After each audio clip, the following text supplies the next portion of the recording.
睡觉打呼噜不睡得香，这是大脑在缺氧的求救信号。美国睡眠医学学会整理的临床数据发现，很多打呼噜的人夜间血氧会反复下降到 90% 以下，大脑就在缺氧1秒、惊醒1秒之间来回折腾。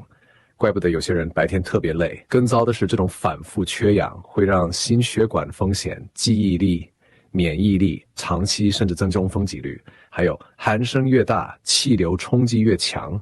咽喉黏膜被这样反复刮到发炎，气道越窄，于是更响，这是恶性循环。3个简单习惯可以改善这种状况：1、控制体脂，减掉5%体重，常常就有效。这样尽量侧睡，不要仰睡，晚上别喝酒，会放松气道肌肉，别把呼噜当睡得香，那可能是身体最无奈的求救。关注我，进主页看更多健康细节。